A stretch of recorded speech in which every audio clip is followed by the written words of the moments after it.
Hello, ladies and gentlemen, and welcome to episode number 4 of the Hafey Digital Podcast. My name is Ryan Hafey. I make content for creators with the goal of helping you make to the max. And today we're going to be talking about some of my favorite gear of 2019. Let's roll that intro music.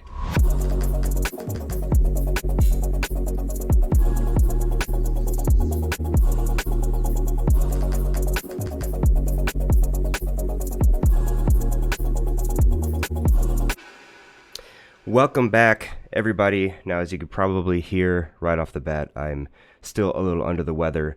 Last week, I was just kind of gradually shifting into this crazy sickness that's been going around and affecting everyone. And it was rough. It went through my entire family, basically. Everyone I know has dealt with it in some way, shape, or form, whether it was them or someone they know. So, yeah, it kind of sucked going through the holidays with a nasty cold and fever and all that stuff. But despite how it may sound, I know I sound a little congested and everything, but I am on the mend. You may hear me cough occasionally during this episode, so just be prepared for that. But outside of that, yes, I'm on the mend. Next week, I should be back in fighting shape. So, yeah, like I said, I want to talk today just about some of the gear that was my favorite gear to use throughout the course of this past year. Now, that's not to say that this is new gear. I'm not trying to do any gear reveals or anything like that. This is some gear that, some of it's, one of the things I'm going to show you has been around since the 1970s. So this is not new gear by any means, but this is just some of the stuff that I've enjoyed using throughout the past year.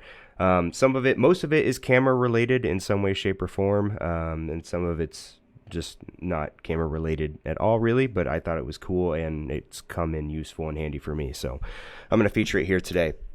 But before we get into all of that, I wanted to give a little update of the setup, everything that's going on here. So I have this little handy device, which may be a little difficult to see from where you are, but this is the Elgato Stream Deck. Picked this up with some of the additional Christmas money I got this year. Hope, by the way, that everyone had a great Christmas or whatever it is you happen to celebrate. Happy holidays, all that type of stuff. But this Stream Deck, again, this is something that's been around for a little while, but it's a pretty cool little device. It's got 15 different buttons on it that you can customize. It's fully integratable with OBS, if that's integratable, is that a word? I don't know. But 15 different buttons, and I can use it to switch between my scenes now. I can do things like that. I even have, see, there I go, I hit my intro. Turn off the intro. Go to my soundboard, and you can even put in little sound effects. Those are the only sound effects I have at the moment. So maybe we'll build this out as we go. But this is cool. There may be some flubs throughout this episode because I've only had this for like 2 days, so I'm not fully sure how, what all it can do. But it's a pretty cool little device, so we'll talk about that a little bit later. Also had some I guess, been trying to figure out this audio mapping, if that's what you want to call it, when it comes to OBS. I was having an issue where I couldn't control my mic and desktop audio independently. Basically, I had a scenario where I could have micro and desktop audio together. I could mute my mic and have desktop audio, but I couldn't mute my desktop audio and keep my mic for some reason. So I ended up having to get this app. Actually, I wonder if I can pull it up here. Let's go to the screen view here, and it's called Voice Meter Banana. Well, I guess there's different versions of it, but this one is called Voice Meter Banana, and I guess it's just kind of like a virtual soundboard that allows you to kind of reroute some of your inputs and outputs and things like that. Because with OBS, I was eventually able to get to a point where, let's come back to me. There we go. I was able to get back to where I could basically control desktop audio and mic audio both independently as I wanted to, but at the expense of not being able to monitor my own microphone audio. I want to be able to hear what I'm saying, just because, if I start getting static, if I'm not paying attention to the levels, like obviously you want to know what's going on with the audio. So, this has kind of allowed me to do that. And I'm not entirely sure how I figured it out. If you ask me to explain it to you again, I don't know that I'd be able to do it very effectively, but it's working for me, and I'm going to hang on to it, and I'll keep learning more about it. But anyway, the setup here is growing, it's changing, it's morphing. We've got new programs, new devices. We've got another cool device coming in soon that we'll talk about again a little bit later. But things are moving. It's getting pretty cool. So anyway, let me minimize that. Perfect. Cool. So without further ado, let's jump into some of these gear items. And by the way, I have affiliate links to just about all of the things I'm going to show you in the description below. So if you are interested, feel free to hit up those links, and they'll take you right over and to a place where you can buy them. Quick sip of tea, and let's get into it. Sorry for the audio listeners here. I will try to explain everything that I'm going through as much as possible.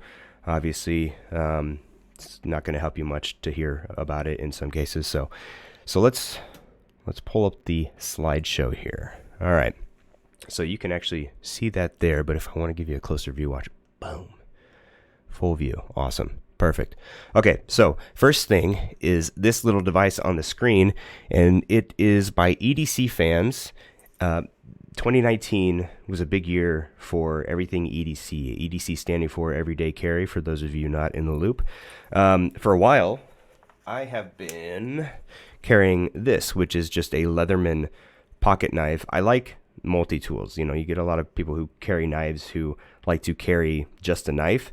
But for me, especially doing a lot of stuff with camera stuff, I like to at least have a screwdriver available, or a Phillips head, or a flathead as well. So this has a Phillips head, this has flathead, and it's got like a little hook you can hook it on things. Anyway, it's a pretty cool knife, but it's a little bit big, it's a little bit thick, kind of gets in the way of my pocket at times. So I decided to start looking for something that had a little bit more of a small footprint and profile, and this seems to have fit the bill. I've only had it for a couple weeks now, but I'm enjoying it. So basically inside, if you pull this little tab up, you just get a little razor, a standard issue razor blade in there, and that slides in and out. It snaps into place, so it's not going to move back or forth, and then when you want to slide it in, just pull up the little tab and push it all the way in. So you've got a quick blade to use to cut open some things or whatever. It's also got a 2-inch ruler and a 5-centimeter ruler on each side there. May or may not come in handy, who knows. You've got a flathead. Doesn't look like it, but there's a little flathead if we go over to the view here on the screen in the corner. Where is it? Right there. Little tiny flathead screwdriver there. Over here, this is actually on the opposite side. It's a little pointed corner of this little thing, and it's apparently a window breaker, I guess. This, if you couldn't tell already, right next to the window breaker is a little swoopy thing, which is clearly a bottle opener. Also on one of the corners, it's got a little Phillips head screwdriver. It's this right here, this little hexagonal socket that the whole unit came with a little bit, a little Phillips head bit. So if the one in the corner there isn't doing the job, you can stick the bit into that little opening, and you get a little bit more, I guess, versatility out of it. You can use these as kind of like wrenches, I guess, in there. What else? Yeah, that's about it. But the only thing that I don't like it, and maybe you can hear this, the blade doesn't fit in there snugly, which I understand. Like, you want it to be able to come out and go back in nice and smoothly. So when it's in my pocket, it's rattling a little bit, which isn't a huge deal. It's not super loud. But overall, though, I like it. I like how it takes up a lot less space in my pockets. And I'm going to keep carrying it around because it's come in handy already. So anyway, let's come back to this camera view here. All right, that was item number 1. Like I said, not everything's camera related, but it could be in a pinch if you need to cut open a box of your new camera that you just bought, whatever. Next thing. All right, so this is cool. This is another little multi-tool. I love these multi-tools. This is by Small Rig. If you haven't heard of Small Rig by now, you should, because they make a lot of really good gear, accessories for cameras and things like that, cages, attachments, all sorts of stuff. So this is a little multi-tool that, again, if you don't feel like carrying a knife, this is perfect for you. It's got a Phillips head screwdriver on there. It's got some Allen wrench sizes. This is perfect for like taking quick release plates and things like that off and on. It's also got more Allen wrenches over on this side. And then it's got some threading here. Bring it up to the screen view. It's got some threading here, as you can see on the sides there. So if you have loose accessories, like loose, what are the 3/8 inch thread or whatever the hell the threading is, like the common camera threading, you can kind of stick those on the side there and keep them organized. So this is a really cool little multi-tool. I think this is about $20 as it is. It's a little expensive, not gonna lie. Oh, hey, we got Brendan on stream. Brendan, what's going on, brother? Good to see you. This is about $20. I think they have a kind of a souped up version for $40. And the thing, I haven't seen that one yet, but the thing I like about it is just got a little slider where if you push it up with your thumb, this little attachment comes out, the one that will help you take off quick release plates and things like that. So it feels really sturdy. It's made of all metal and comes in real handy in a pinch. Next up, let's go to the next slide here. You know what? Let's put my pretty face in the corner. Awesome. All right, next. If this one is for all the minimalists out there, if you're not a big multi-tool person, but you need something, if you do a lot of stuff with cameras and you need something that can help you kind of take accessories on and off really quickly, this is a Rabbit key. This originally bought off B&H. It's like $7 or $8, and really it's just a piece of metal. You could probably accomplish the same thing, honestly, if you have, say, for example, just like a nickel or a penny. But it looks really cool. It's nice little accessory to have. It's got a little hole in it if you want to put it on your keychain, and fits nicely in your pocket. I carried this until I started carrying like a pocket knife. I carried this around with me everywhere, and it came in handy quite a bit. It's got some wear and tear on it already. So Rabbit key, check it out. It's a cool little tool. Next up, I would be remiss if I did not mention the Sony a7 III, which is kind of my main camera. Right now I'm filming on the Sony a6500. Good little camera, but it pales in comparison, in my opinion, to the Sony a7 III. I was formerly a Canon shooter, and I had the Canon 7D Mark II, which is for kind of my first semi-pro camera. It's a good camera. It's a good option. But as my interests in video began to grow, I kind of got away from that, and I found that Sony much more so fit my needs in the video department. This thing is, as you've probably heard, it's great in low light. I like the options. I like the different picture profiles that you have to choose from. The customizations. This thing is customized in so many different ways. All these different buttons do different things, and I've truly made it my own. By the way, speaking of the aforementioned Small Rig, this cage on the round, this A7 III, is the Small Rig cage. And something I should mention, by the way, this is funny, I was speaking with someone about this recently, who also had the Sony A7 III and also had this same cage. They're saying, I like the cage, but for whatever reason it wobbles. It won't stay firm on the camera. And the reason for that, for any of you who are experiencing the same thing with your Sony a7 III and your Small Rig cage, is that there is a little screw, and I gotta adjust the focus there. If you could see it, it's right there, that little guy. And basically it attaches it to the little hook thing or for, I don't know, whatever that's called, for like the camera strap, it screws directly in through that into the cage, and that's what keeps it securely in place, in addition to screwing it into the bottom of the camera. So something to keep in mind. Let's get this focus back. There we go. I think that's good. So anyway, yeah, Sony a7 III, I love it. Also, one of the things that was on this list is the 16 to 35 millimeter lens, which I have on here right now. If you're a vlogger, or if you just prefer to shoot in wide angles, this thing is great. It's not cheap. It's like either $2,000 or $2,200, something along those lines. If you can afford it, though, it's a great lens. Autofocus is fantastic. The focal range is terrific. I love this button on the side, because you can customize it just like you can customize any other button on the camera.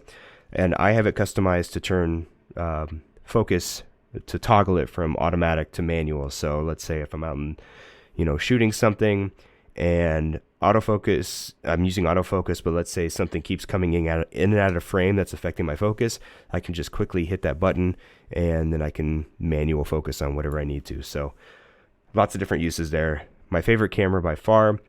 It's not the newest one out there, but I'm actually considering buying a second body in the new year, depending on how much the A7S III, which apparently is coming out relatively soon, depending on how much that one will cost. But I imagine that one will probably be in the $4,000 range or so. That's my guess, at least.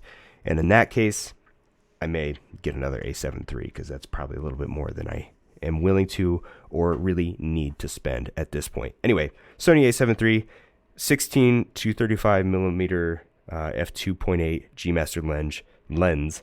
Great combination. I also wanted to mention this, and I did not take a picture of this because I'm lazy, but this is the Sony 135 millimeter f1.8 G Master. Now this thing is a beast. This thing comes in, I think, around $1,800 or $1,900. Again, not a cheap lens. It's a prime lens. It's a telephoto lens. This thing is a great lens. This one has 2 customizable buttons on it if you need extra customization. It's also got kind of this focus maximizer. Let's do this again here. Okay. So on the lens there, basically you have 3 options when it comes to your focus. You can change it so that you have, so the full range, basically it's going to focus within the full range of, I'm explaining this really poorly. It makes sense in my head. Just bear with me. So, okay, for example, the middle one is 0.7 to 2 meters. What that means is if you flip the switch to that setting, you would want to use that setting if you are, say, for example, that distance from a subject. So if you're filming or photographing anything that's that distance away, you would want to flip the switch to that, and then it'll kind of optimize focusing for that distance. And then the other one is 1.5 meters to infinity. Again, if you're focusing on things that are a little bit farther away, use that one. But this thing is freaking tack sharp. I do a lot of event photography with this. Photos that come out with this are amazing. You let in a lot of light with that f1.8 aperture. I should probably fix my focus here because nobody can see my blurry face. There we go. Perfect.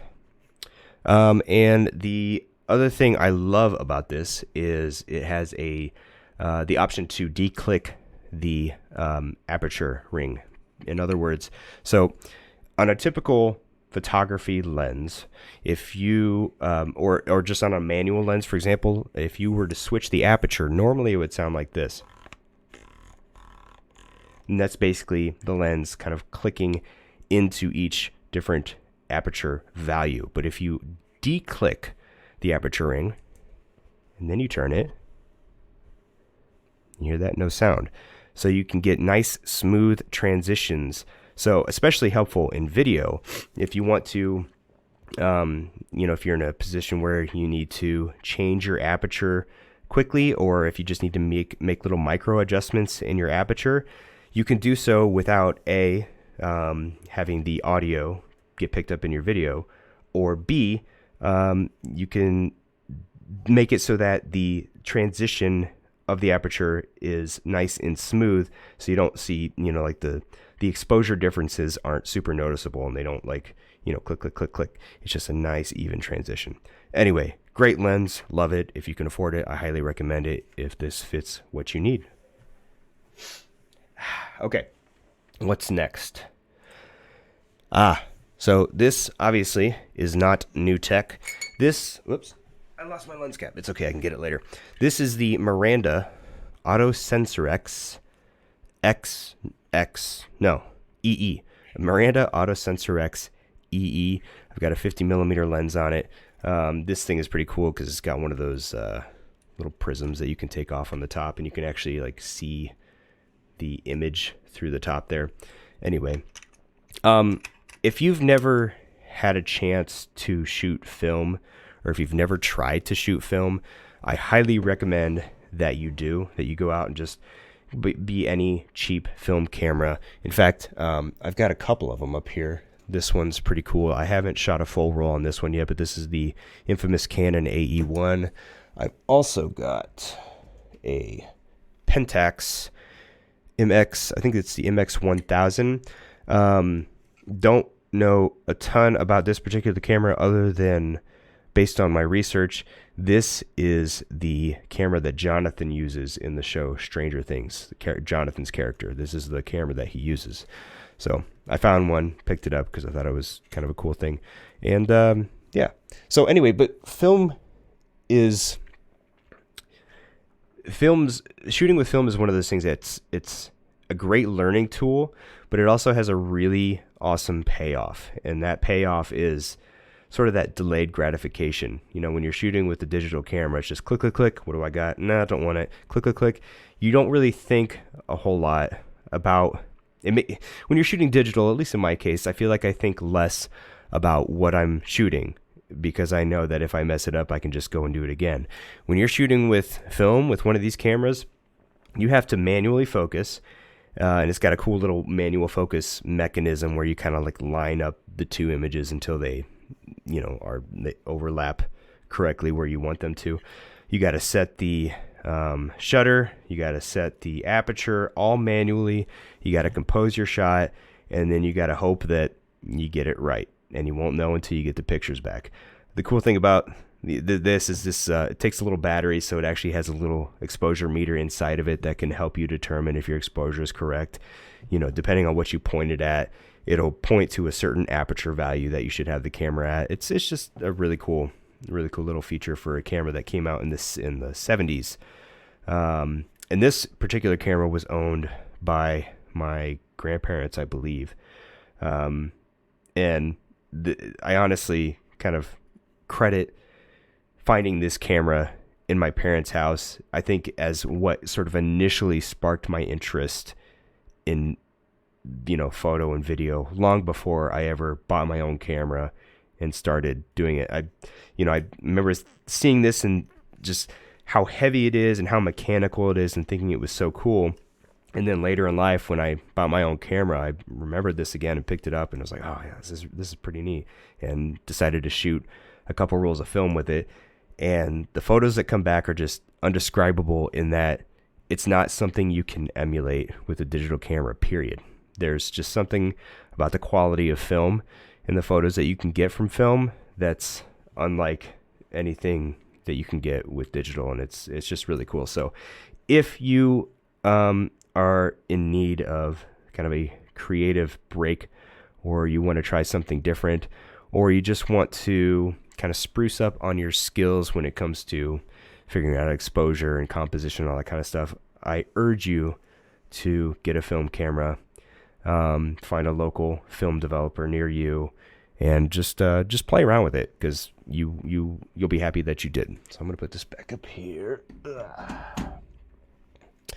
What else we got?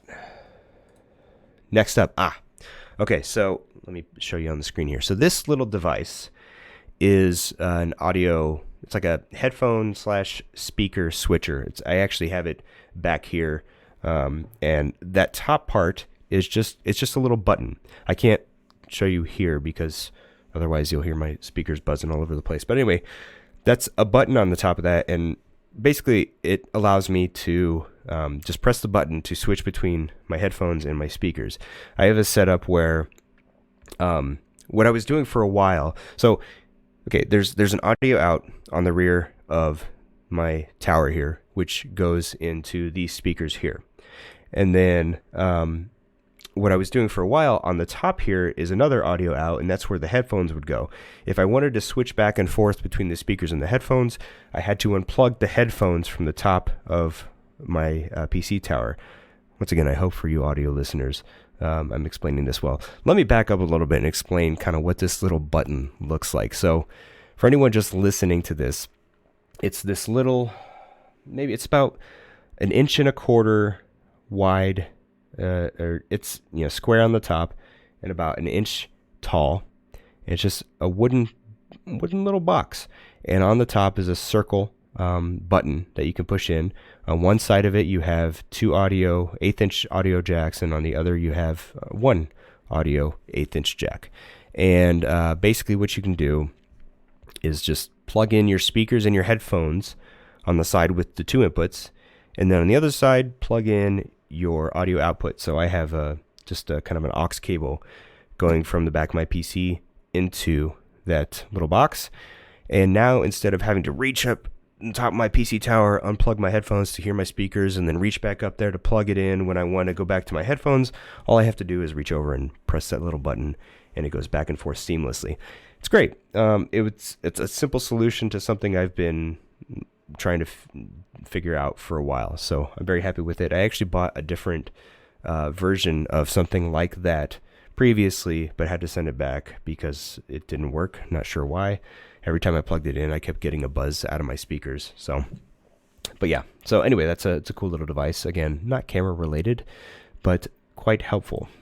Finally, wait, I don't know if it's finally. Is it finally? Nope, not finally.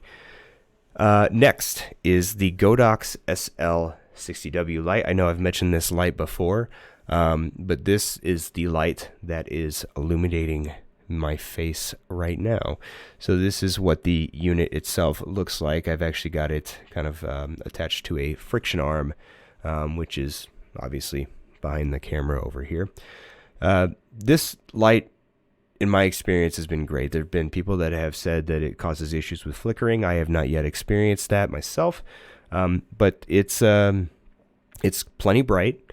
The light right now I have on 30% power, and I think I only have my ISO set to, got a little fuzzy floating around. The ISO on my camera I have like as low as 160. So the amount of light that this thing is putting out, granted, my fingertips are touching it, the end of the softbox right now, so it is pretty close to me. But I mean, at 30% power, this kind of light output, it's great. And if you turn it all the way up, check it out. We're gonna do it right now. Ready? Again, apologies to all of you podcast listeners. So I am turning up the volume. We're at 50, 60, 70, 80, 90, 100%. I am well overexposed, so we're going to go ahead and bring that back down. But you get the idea. This thing's awesome. And I actually just bought a second one because me and the missus are talking about going back and doing some videos on a channel that we did a while back. So bought another one of these so that we can use it out in the kitchen. This is not on the list per se, but attached this part here, the softbox, it's just a newer 36-inch softbox. It's huge. It softens the light beautifully, as you can see. And the fall off on the side of my face is lovely. Overall, a great value, put it that way, because this one goes up to head in a lot of people's opinions with the Aperture. Is it Aperture 120D, I believe? And that one costs about $750 if I'm not mistaken. The Godox right now, I think, is on sale on Amazon for $119. Again, Links in the description below. So yeah, if you need a video light, I highly recommend that one. Lastly, I believe, yep, this is the last one.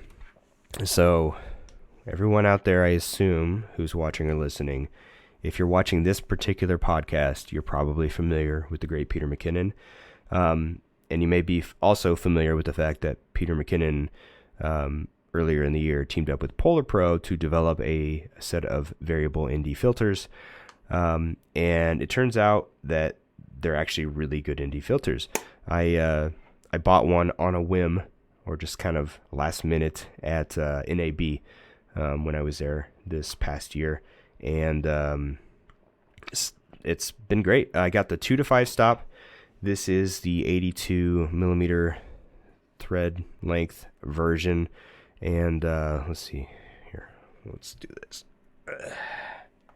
So if we put that on there, you can see that the ND filter has a nice range there. And I like how it has stops, so you can't go beyond the 2 stop and 5 stop range. So it stops you and avoids some of that cross X pattern that you can sometimes see with variable ND filters. If I'm shooting outside, I'll typically just leave this on at all times. And instead of adjusting my exposure, I'll just adjust the filter a little bit and kind of dial in my exposure instead of having to go into any settings. Just makes things a little bit easier. But even sometimes indoors, because it starts at 2 stops, if you're indoors and it's semi brightly lit, you can get away with still keeping this on your lens and not having to keep putting it on and taking it off and things like that. I love the lens cap cover. One of the things I don't like, and maybe it's not a big deal, maybe it's not intended to be used that way, but the one thing that I'm not a huge fan of is that I can't use my lens hoods when this is on my lenses. Not a huge deal, but just one little downfall. But other than that, yeah, I've thoroughly enjoyed it. It came in this nice case here. Whoops. So, and Peter McKinnon's been, man, like, say what you want about the guy, but the dude's putting out some quality products. I hear that travel bag that he's got out now is really good. So, can't knock him. You can't knock him. So anyway, that is my favorite gear of 2019. Thank you for listening. I'm going to take a sip of my tea before we hop into a couple other topics here. All right. So, talked about gear that I enjoyed in 2019, and then there's some gear in 2020 that I am looking forward to playing around more with. One of those being the aforementioned Elgato Stream Deck. Like I said, I haven't yet scratched the surface of what I can do with this, but I've already got it set up again to be able to play my intro. I can switch scenes, and this is all integration with OBS. You've got a desktop app. Actually, I'll pull up the desktop app. If you're on that audio flow, you really gotta come over and check out the video to get the full experience. Stream Deck, there we go. Okay. Go to the screen here. And yeah, this is it. And you basically what you do is you scroll through the sidebar here, and you find, we got OBS Studio. If we want to maybe add a source or add a scene here, we can add that as a button. You can customize the little icon that's there. You can customize the text. Like, for example, if I click on this, you can see I have the title screen. If I wanted to go in and change that icon, I could do that. You can create folders, as I've done here. So if you double click on that, right here I have those 2 sound bites. Yeah,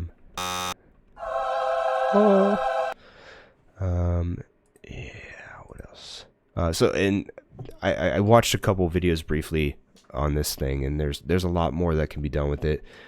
I have a feeling this is just going to be one of those things that I'm going to have to build out over time and customize it and play around with it, because yeah, there's just an infinite amount of things you can do with it.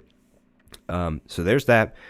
And then the other thing is the ATEM Mini, Blackmagic ATEM Mini switcher box, which it was just released recently. In most cases, it's been on back order. In fact, my wife bought me one for Christmas, thanks to my wife, but she bought it from B&H, and B&H has had it back ordered for a while now, along with Adorama, eBay. Basically, it's very tough to get. I was able to find one on a website called MarkerTech, MarkerTek.com. Oh, see, nope, there I go again. Forgot that I still had the screen mode on.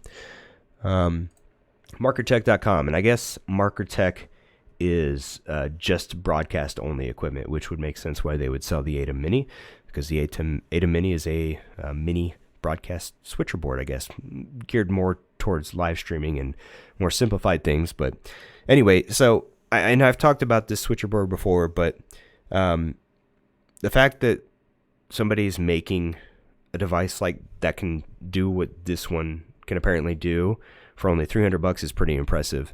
I've built a podcast studio for someone else where I got them a different Blackmagic switcher that had up to 8 inputs and everything. Is like the broadcast quality switcher, and that thing was, I think, close to 3,000 or like 2,500, something along those lines. Either way, it was really expensive. This one, the ATEM Mini, is not going to be able to do what that big one can do, obviously, but I do have the option to plug in up to 4 cameras. I can switch my scenes before, the input even gets into the computer.